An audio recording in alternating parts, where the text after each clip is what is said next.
I'm celebrating 25 years of storytelling with this special called Jeff's Jams. It's my personal playlist of favorites, and we start with a SWITCHFOOT surprise. Got a surprise for you. What?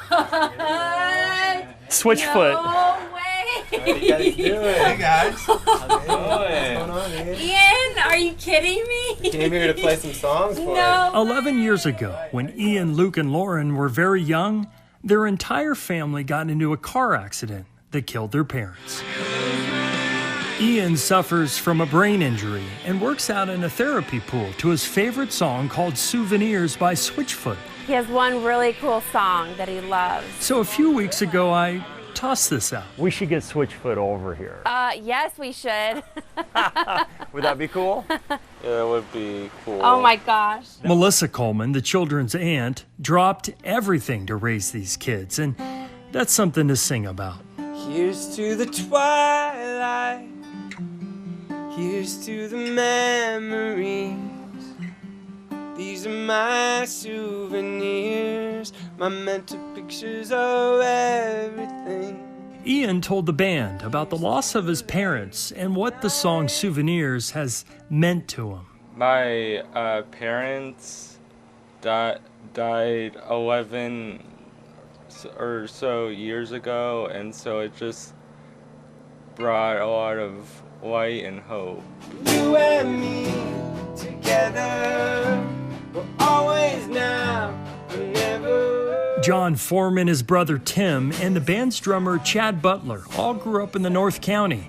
And when they saw Watkins Wellness donated a pool to the family, they decided to dive on in. We just played for, tens of thousands of people in Europe with Bon Jovi. Whoa. And this show for us is equally as important as playing for thousands of people. SWITCHFOOT offered to play any song, and when the family suggested Dare You to Move, the purpose of that song is for you. Wow. I can't think of a better reason that we wrote it, so you are the reason why we wrote that song, Ian. I'm just really surprised that this is happening.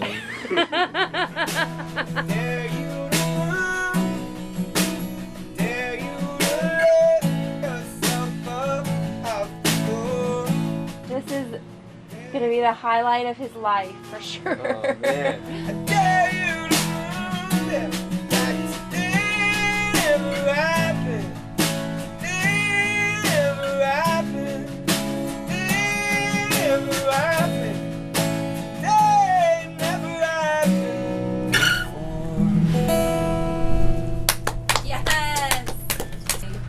SWITCHFOOT even offered to take Ian surfing. And it's down here at the beach where our next story took place, a VW Magic Makeover.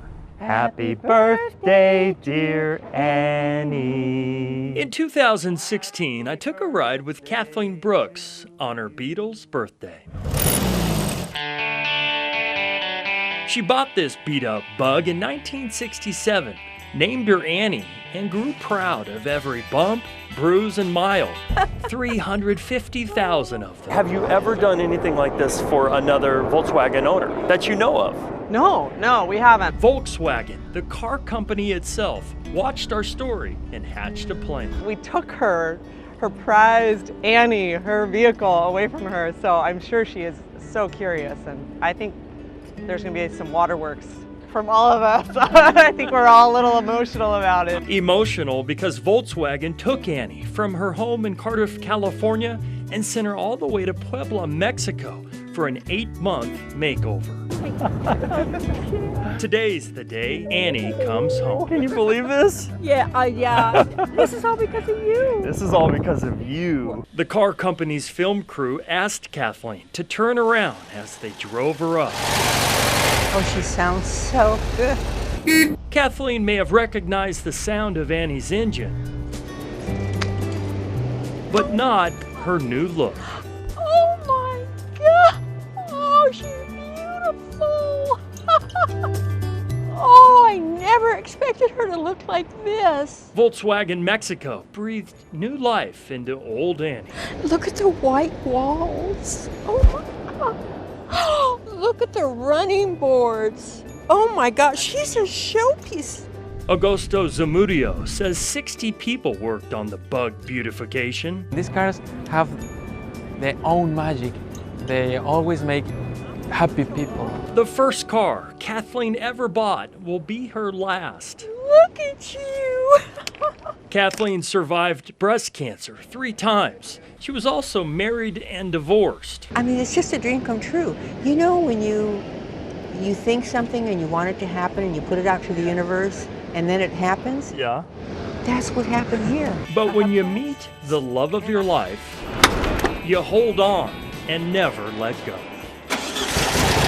She and I belong together. You know, we really do. In the Zevely Zone, driving around in circles of joy. Oh boy. Oh, wow. Jeff Zevely, News 8. Kathleen and I recently had dinner and she told me Annie's purring like a kitten. Coming up in Jeff's Jams.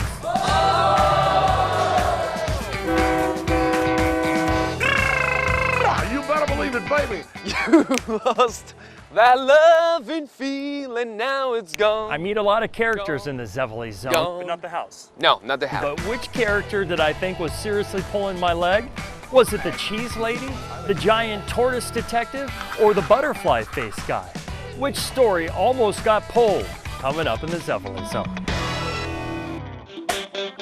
We meet some interesting characters in the Zevely Zone, and it was Gabe Valdez, the butterfly face guy, who I thought was pulling my leg. He claimed a butterfly landed on his face and lived there for 5 days. We verified the story with multiple witnesses. It was on his shoulder when I saw him. He came into the bar and he had butterfly on his nose. He even showed me video of the butterfly drinking saliva out of his mouth. I just felt her doing something to my mouth, and I ran into the bathroom and looked in the mirror, and she was just drinking, so I started recording it. Ugh, that's different, but that's what we're looking for in the Zevely Zone. We want to surprise you. In fact, I surprised myself when I recently danced with a boy band called Double Take.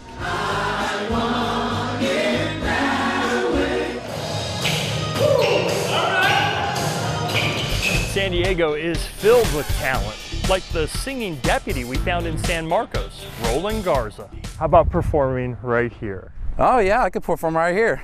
Y'all ready? I'm ready. All right. In the still of the night. Speaking of talent, how about the world's greatest Tom Cruise impersonator, Jerome LeBlanc?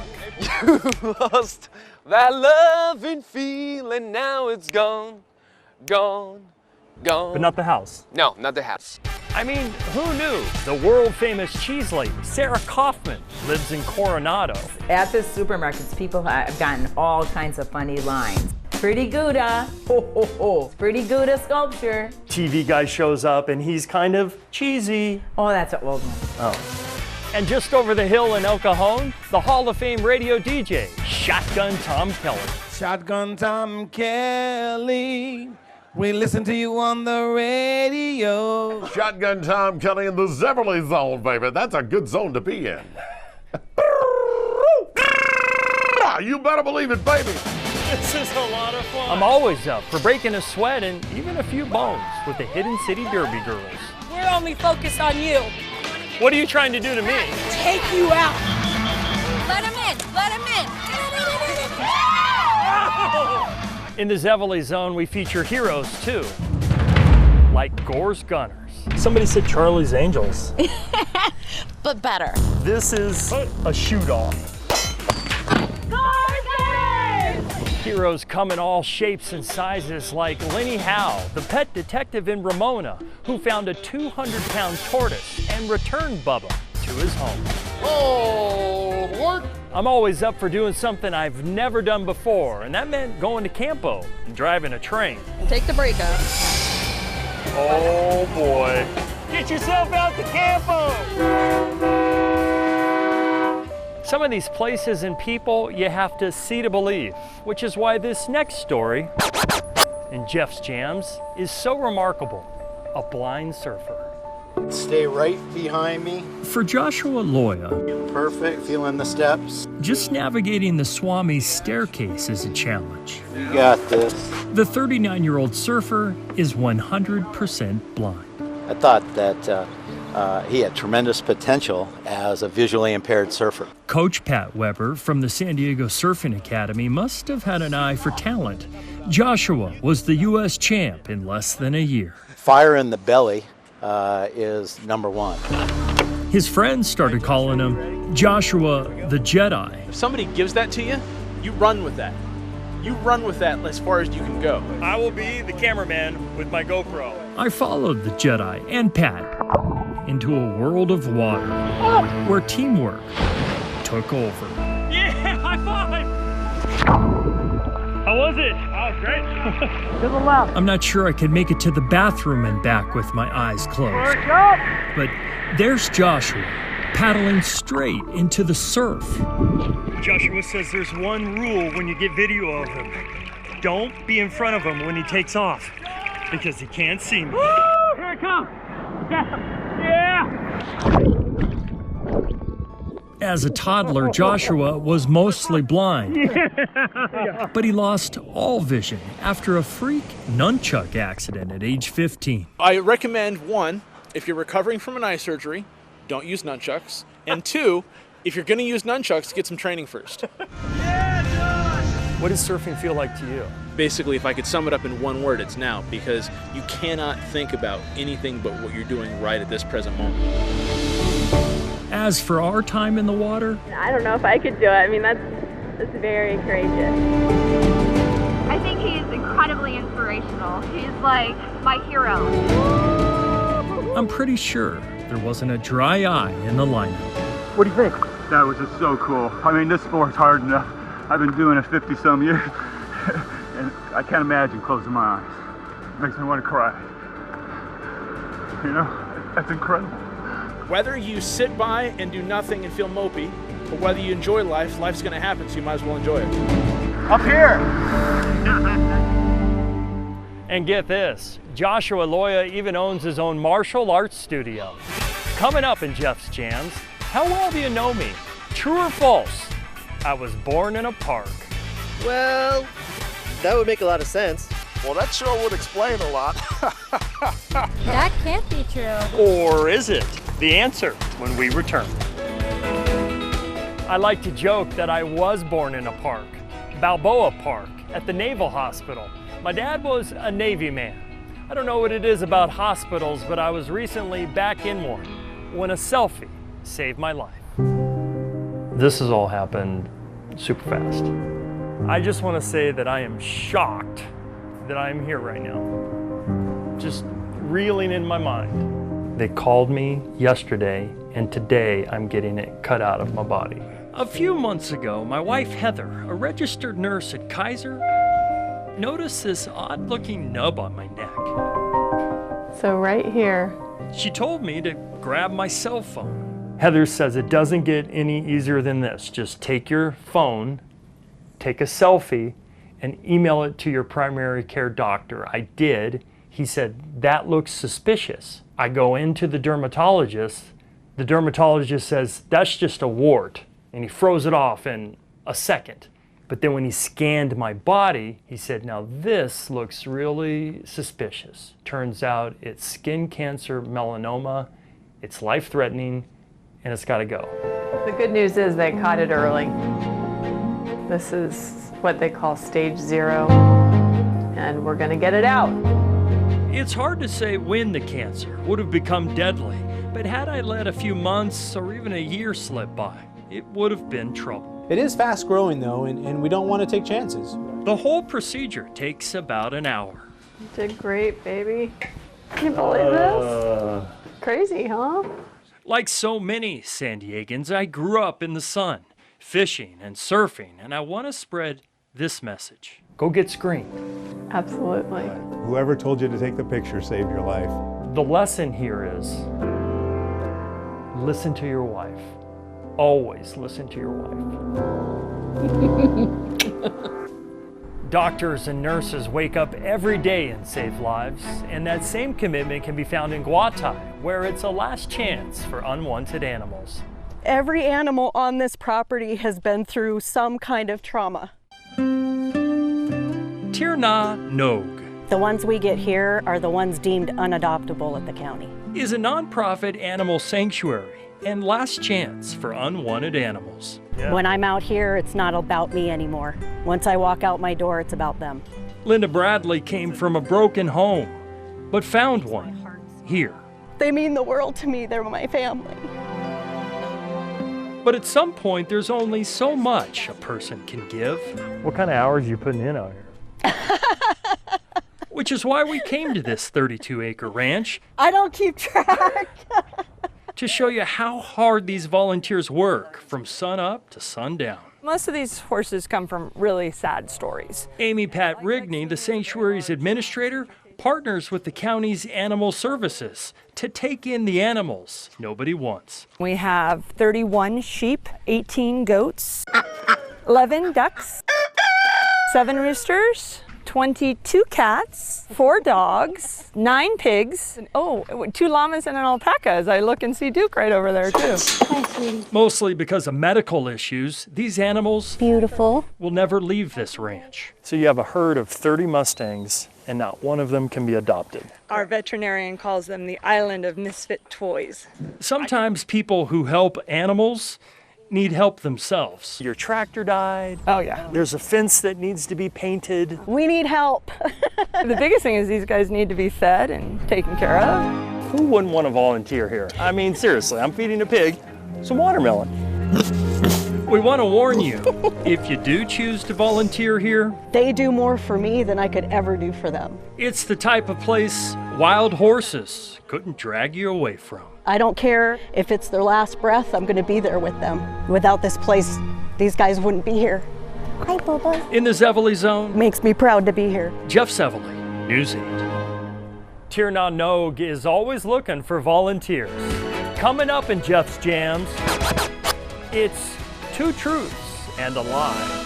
What really happened in the Zevely Zone? Was I kissed by an alpaca? Did I fist bump the Dalai Lama? Or mail myself home in a box? The 2 truths and the lie when we return. I wasn't kissed by an alpaca. He spit on me. But I really did mail myself home in a box. It scared my wife to death. And I really did fist bump the Dalai Lama, who was glad to return it. His Holiness would approve of our final story. It's about a young boy who gives us all the courage to rise. When life tried to knock Laird Murphy down, the 3rd grader with cerebral palsy chose to rise and take the stage. Thank you, parents and family members, for coming to see the Spring Festival. Thank you, Mrs. Jacobs, for always including my talents. Using eye gaze technology, Laird communicates the music he composes and his thoughts through a computer. He's braver than I am. Laird's mother, Melissa, says her pregnancy with Laird was normal, but during delivery, her uterus ruptured. They did an emergency C-section, but by the time they got him out, he'd been without oxygen for half an hour. It was really bad. Doctors didn't think Laird could survive. A scan of his brain showed a flat line. And then he opened his eyes. When he was 8 days old, he made a comeback. He's been fighting ever since and making music wherever he goes. The balloons are rising, and so is Laird's profile. He's caught the attention of some famous musicians, such as Adam Levine. On Halloween, Laird dressed up as Levine and visited the pop star at his show, The Voice. Laird, that's so cool, dude. Laird shared his music with Adam and received a rave review. I'm so excited to hear this, man. This is so cool. Congratulations, buddy. It's really, really nice to meet you, dude. Laird has also met the Zac Brown Band twice. It's almost as if this kid is starring in his own movie. Tag along on a Murphy family ski trip and there's no mountain he won't climb or slide down. The same air Laird didn't get enough of at birth, he now fills with his music. Laird's song is called Balloon. Balloons can't walk or talk either.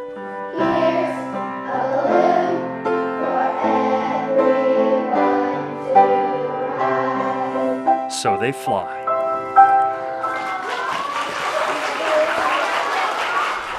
People like Laird are one of the many reasons I'll do this job for as long as they'll let me. Hey, thanks for watching my favorite jams. We'll see you next time in the Zevely Zone.